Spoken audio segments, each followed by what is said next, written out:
All religions are the same. Well, that sort of raises my hackles, because that's what my father used to tell me.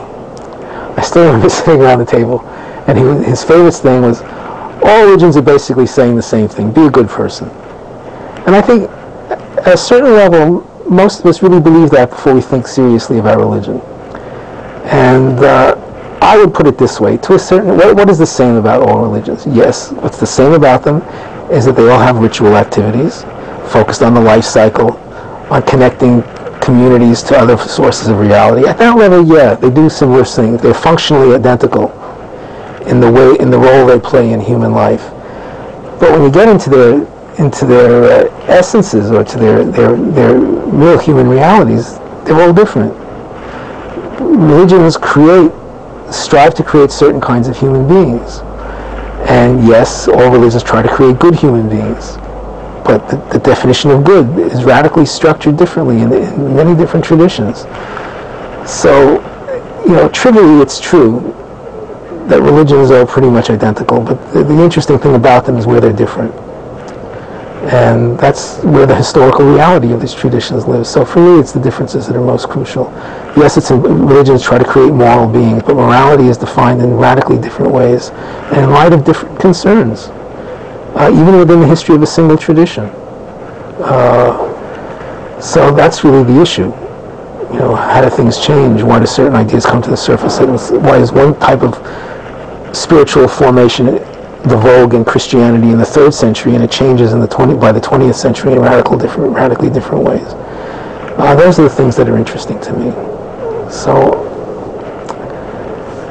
in this course in monotheism that I teach a course in Western monotheism, Judaism, Christianity, and Islam. And yes, they all believe in one God, but that's the most trivial thing you can say about these traditions, because once you get past that one God is pictured so differently in each of these traditions that it's no wonder that they're at odds.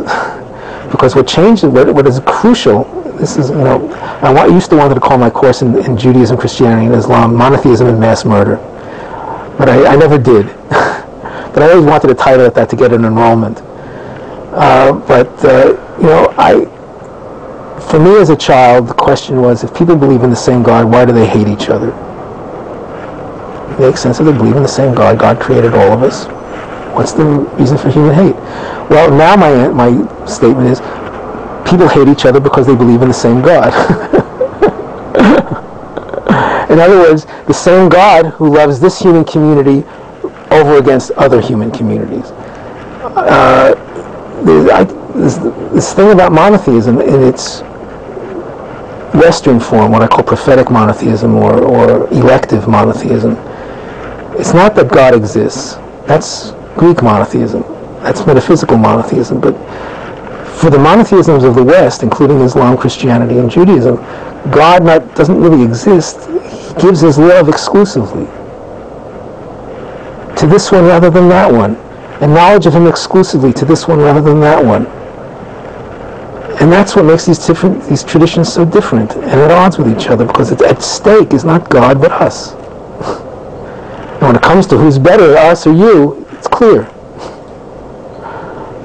Okay, so that's sort of my roundabout address to that question. I've always been interested in religious violence, even though I've never written anything on the subject. But as a Jew, perhaps it's been an existential concern for me. And I think I understand religious violence, because it's grounded in the reality of God's love. And that's the ironic situation of religion. God loves intensely, and therefore human beings can hate intensely. And yes, they're supposed to love, but that never gets translated into social programs. It's always an ideal in a theological tradition. But when it comes to power in the world, that's where love finishes. When it comes to conflict, intercommunal. The history of heresy hunting in Christianity, Christians against Christians. Well, first you define them as not Christians, and then you can exterminate them.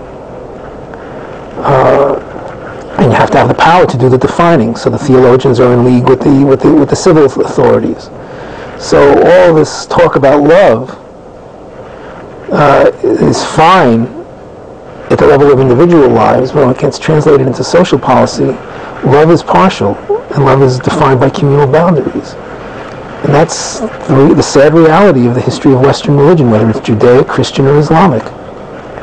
And to tell you the truth, I don't think it is much different in the Asian traditions. Both Buddhism and Hinduism have their own traditions of violence and persecution. So, yeah. Whatever that means, it means.